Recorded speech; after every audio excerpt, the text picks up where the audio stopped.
नमस्कार। मज़े मनोगत इस उपक्रम में आप सबका स्वागत है।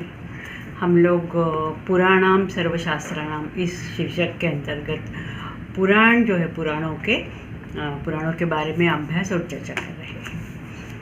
अभी तक हमने 4 पुराण देखे हैं और जो 5वां पुराण है वो श्रीमद् भागवत पुराण। श्रीमद् भागवत पुराण सबसे ज़्यादा लोकप्रिय पुराण है। इसको श्रीमद् भागवतम भी कहते हैं, श्री भागवत भी कहते हैं। और इसमें एक ये बहुत विस्तृत पुराण है और जितने भी पुराण हैं इसमें से ये बहुत लोकप्रिय है। लोग बहुत उसका पाठ, अध्ययन, प्रवचन, पारायण करते हैं। और इसमें पूरे भागवत पुराण में श्री विष्णु, श्री कृष्ण, इनकी चर्चा की है। इस पुराण में एक 10वां स्कंद है, वो तो एक बहुत बड़ा स्कंद है और वहाँ भगवान श्री कृष्ण के पूरा वो 10वां स्कंद है वो भगवान श्री कृष्ण को अर्पित किया है।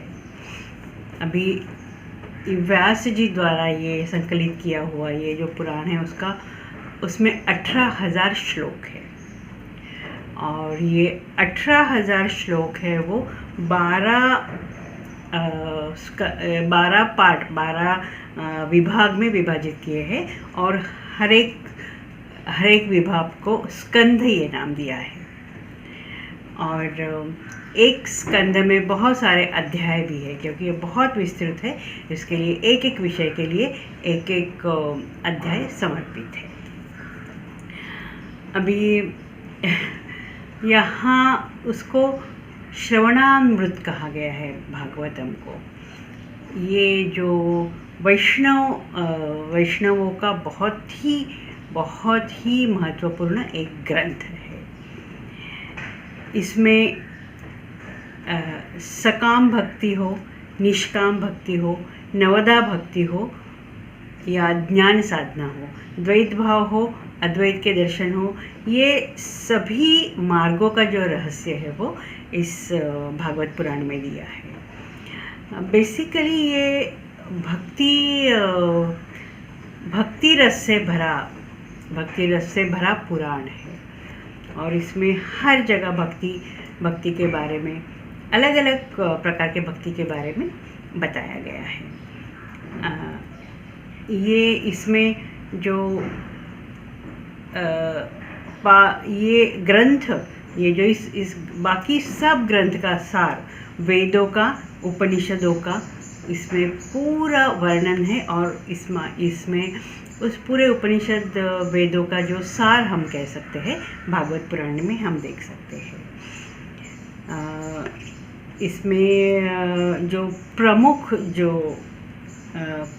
जो इसमें विषय या कथाएं आती है वो वेणुगीत जो है वो भगवान श्री कृष्ण के और गोपियों के बीच में जो होता है वो वेणुगीत, उसका जो माधुर्य है वो इसी भागवत पुराण में मिलता है। उसके बाद गजेंद्र स्तवन, गजेंद्र मोक्ष, ये भी भागवत पुराण में आता है। उसके बाद श्री कृष्ण भगवान की और विष्णु भगवान की जितनी भी कथाएं हैं और जो पूरा महाभारत का बहुत सारा एक महत्वपूर्ण भाग इसमें आता है। यहाँ विष्णु भगवान के 24 अवतारों की कथा भी उसका वर्णन किया है। इस भागवत पुराण में प्रवेश करने से पहले ऐसे ही कहा जाता है कि भागवत जो है ये, उसमें पूटके मधु और स्वादु पगे पगे। इसका मतलब है कि जिस तरह से वो जो मधुमक्खी का छत्ता होता है, वो हनीकॉम्ब होता है, उसके हर एक जो छिद्र होते हैं, हर एक जो होल्स होते हैं, इसमें मधु होता है। और जो वो मधु इतना मीठा होता है कि उसका जो स्वाद है वो हमें हर पल हम उसको महसूस कर सकते हैं। तो ऐसे ही भागवत है कि वो भक्ति का जो स्वाद है, जो भक्ति है, वो भागवत के हर एक स्कंध में, हर एक अध्याय में और हर एक श्लोक में हम लोग उसका अनुभव कर सकते हैं। इसका इस तरह से इसका जो थोड़ा परिचय देने के बाद हम प्रथम स्कंध में प्रवेश करते हैं। प्रथम स्कंध का जो प्रारंभ है वो मंगलाचरण से होता है। इस मंगलाचरण को भागवत का वेद रूप कल्पवृक्ष का फल बोला गया है, जो कि व्यास जी के जो पुत्र है वो शुकदेव, उनके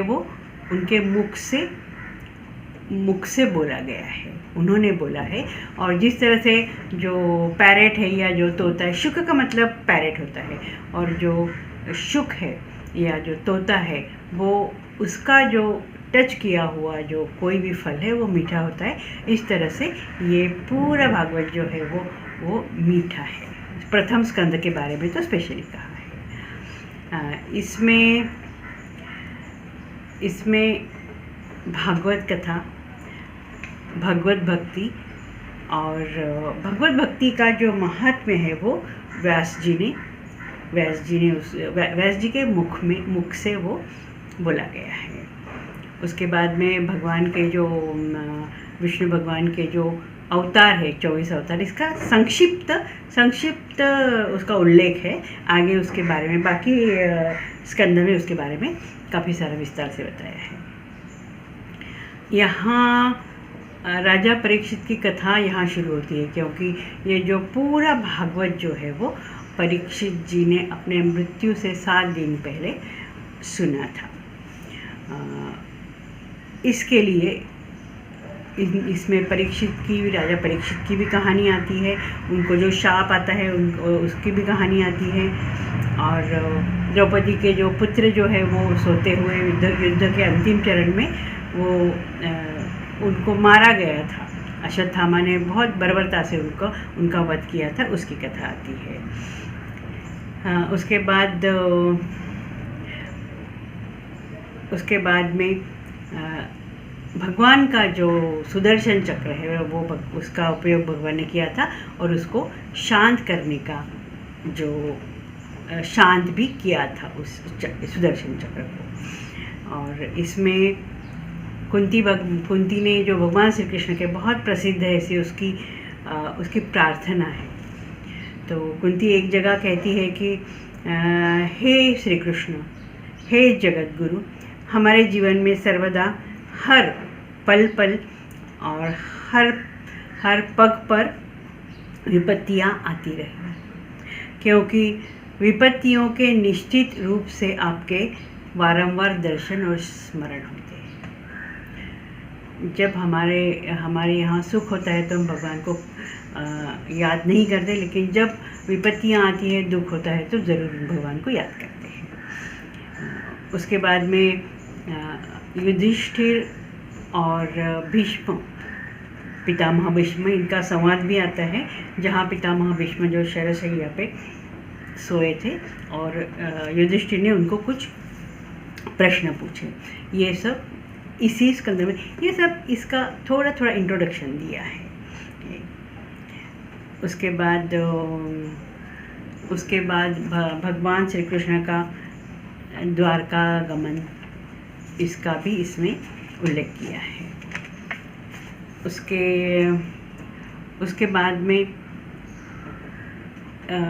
श्री कृष्ण भगवान का जो उन्होंने देह छोड़ा, उसका भी थोड़ा सा उसको उस विषय को भी टच किया है।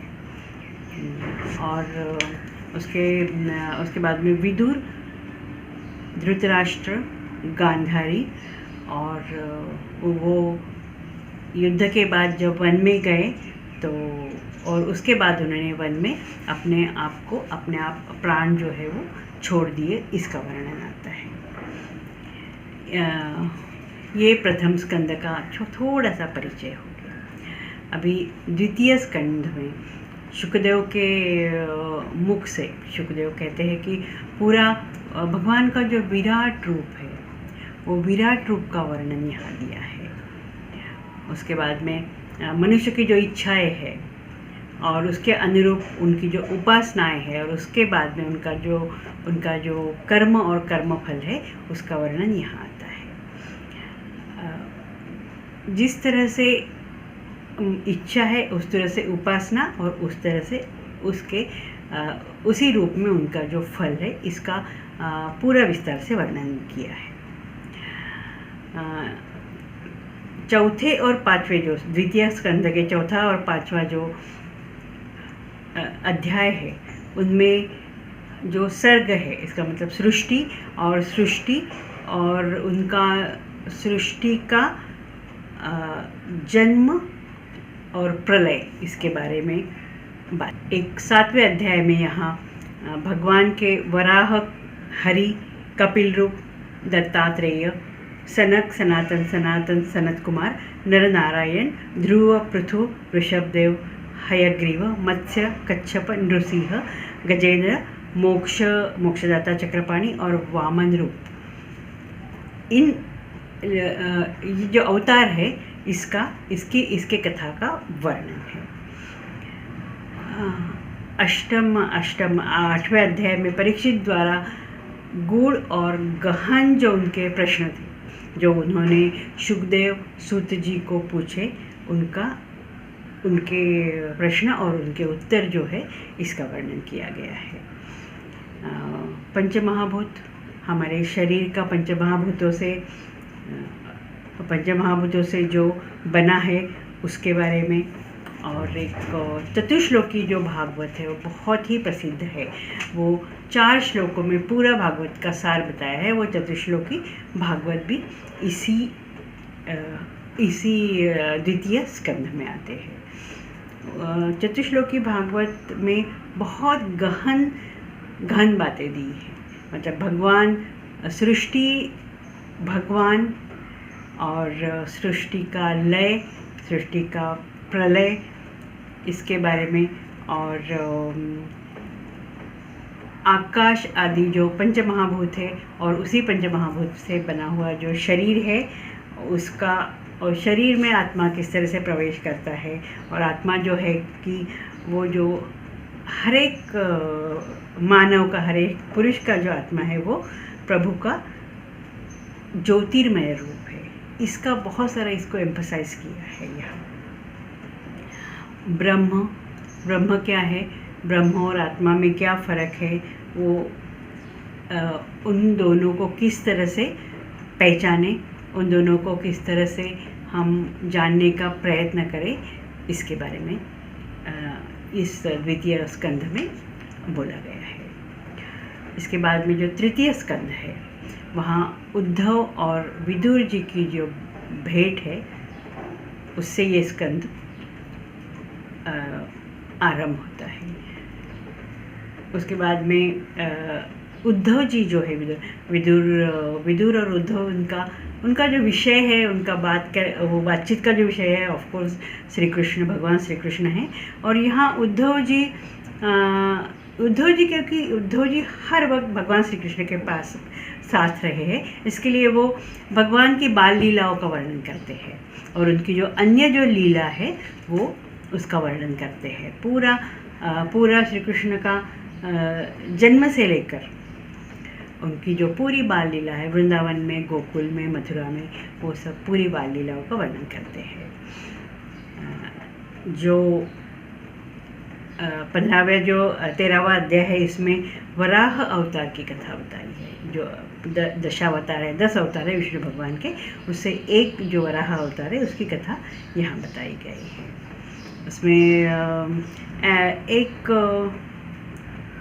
एक उसमें थोड़ा एक कथा आती है जहाँ हिरण्यकश्यपु और हिरण्याक्ष, इनकी जन्म की कथा आती है। यहाँ ऋषि कश्यप और उनकी जो पत्नी है दीति, उनका उनके दीति के जो पुत्र थे उस पुत्र का वर्णन है। और ये जो पुत्र उनका जय विजय, जो कि जय विजय वो विष्णु लोक के जो वो वॉचमैन थे, पहारे करी थे, उनको जो सनातन सनक इन ऋषियों का जो शाप हुआ, उसके बाद में वो वो जो राक्षस कुल में जन्म हुआ, एक जन्म में हिरण्यकश्यप और हिरण्याक्ष थे, दूसरे में रावण और कुंभकर्ण थे, और तीसरे में दंतवक्त्र। तो इस तरह से उनको जो शाप मिला, लेकिन उन्होंने क्षमा मांगी ऋषियों की। तो उन्होंने कहा कि हर एक तुम्हारे जो राक्षस कुल में तुम्हारा जन्म हुआ, लेकिन वो भगवान जो है वो तुम्हारा वध करेंगे और तुमको मोक्ष दे देंगे। भगवान के हाथों से ही तुम्हारा जो ये पाप किया है, वो ऋषियों को अपमान करने का, उनका जो वो पाप क्षमन हो जाएगा। उसके बाद में जो सांख्य शास्त्र है, उसमें सांख्य का मतलब होता है ज्ञान। तो ये ज्ञान के बारे में जो कर्दम और देवहूति, इन दोनों का जो संवाद है, वो मतलब वो पति पत्नी थे, उनका जो संवाद है, उनका जो ज्ञान और वो सांख्य के बारे में वो संवाद दिया हुआ है। वो माता देवहूति ने अपने पति कर्दम ऋषि को प्रश्न पूछे सांख्य के बारे में, और उन्होंने उसके उत्तर दिए, और बहुत सारे गूढ़ रहस्य जो है वो देवहूति को उन्होंने बताया। अब चतुर्थ स्कंद में एक पुरंजन आख्यान है, उसमें भारतीय दर्शन, अध्यात्म, भारतीय जो 6 दर्शन हैं, वो भारतीय दर्शन का तत्वज्ञान, उसका अध्यात्म, वो सब, ये सब विषयों को विस्तार से बताया गया है। उसमें उसके बाद में जो पुरंजन है, पुरंजन तो एक राजा था, और वो पुरंजन राजा ने शरीर, जो मानव शरीर है, वो मानव शरीर को एक पुरंजन नाम की नगरी मानी है, और उसमें 9 द्वार है, और ये 9 द्वार से ज्ञान ग्रहण होता है, और ज्ञान हम उसको स्टोर कर सकते हैं। इस तरह से पूरा वो शरीर और वो नगरी, पुरंजन नगरी और मानव शरीर, इसकी कंपैरिजन करके उसका बहुत सुंदर रीति से यहाँ वर्णन किया हुआ है। 10 इंद्रियाँ, कर्मेंद्रियाँ 5, कर्मेंद्रियाँ 5, ज्ञानेंद्रियाँ, इसके बारे में भी बताया गया। ये कर्मेंद्रियाँ और ज्ञानेंद्रियाँ क्या है, इनका कार्य क्या है, वो किस तरह से ज्ञान ग्रहण करती है।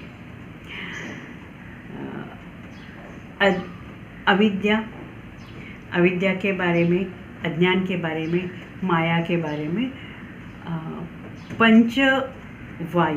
पंचवायु है, 5 प्राण वायु, 5 जो वायु है उसके बारे में, प्राण, अपान, उदान, व्यान, समान, इस पूरे 5 ये जो वायु है वो किस तरह से शरीर का रक्षण करते हैं, या हमारा एक इंद्रिय, वो पुरंजन नाम की नगरी है, उसमें ये हमारे इंद्रिय है, वो क्या क्या काम करते हैं।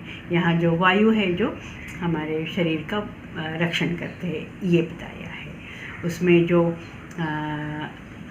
5 जो इंद्रियों के विषय है, रस, रूप, गंध, स्पर्श, ये जो 5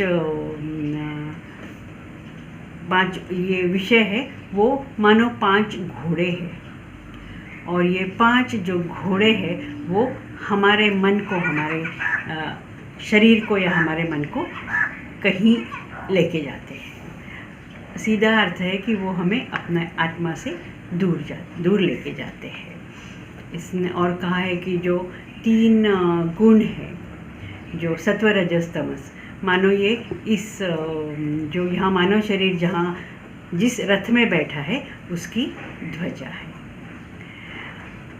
त्वचा का जो हमारा जो आवरण है, वो आवरण जो है वो भी एक हमारा एक रक्षा कवच है। जिस तरह से हम कवच पहनते हैं उस तरह से ये रक्षा कवच है। और ये जो काल की गति है, ये काल की गति, ये इसकी गति बहुत ही प्रबल है और इसका जो वेग जो है वो बहुत बहुत बहुत फास्ट है। और वो हमारा पूरा जो हमारी आयु जो है, हमारा जो उम्र जो है उसका हरण करती है। और हमारा जो पंच प्राण इंद्रियों वाला जो हमारा शरीर है वो ये काल की गति से लड़ते लड़ते पराजित हो जाता है। और ये काल से डरा हुआ जो जीव है वो व्याधि आदि से ग्रस्त होकर उसका अंत हो जाता है। तो ये शरीर के बारे में बहुत सुंदर वर्णन किया है यहाँ की। हमारी मानो ये हमारा शरीर है और ये पुरंजन जो राजा है उसकी नगरी है, उसका उस तरह से हमारा शरीर है। और नगरी में जिस तरह से राजा होता है, प्रधान होता है, उसके बाद में उनका रथ होता है, उनका रक्षण करने वाले होते हैं, वैसे ही हमारे शरीर में ये सब जो इंद्रियां, मन, विषय, उनके रस, उनके विषय, वायु, इसके बारे में वर्णन किया है। बहुत विस्तार से इसका वर्णन करना है, जिसके लिए हम ये आज तो 4 स्कंदों के बारे में वर्णन किया है। अभी नेक्स्ट देखते जैसे जैसे समय परमिट करे वैसे वैसे हम आगे जाएंगे। लेकिन ये भागवत पुराण है, उसको समय देना चाहिए। समय नहीं दिया तो ऐसे होता है कि उसके साथ जस्टिस नहीं किया, तो उसको हम पूरा समय देके डिटेल में उसके बारे में बात करेंगे, अभ्यास करेंगे, चर्चा करेंगे और कुछ प्रश्न है उसका भी हम उत्तर ले लेंगे। आज हम यही रुकते हैं। अगले क्लास में भागवत पुराण का 5वां स्कंद के बारे में हम बात करेंगे। नमस्कार।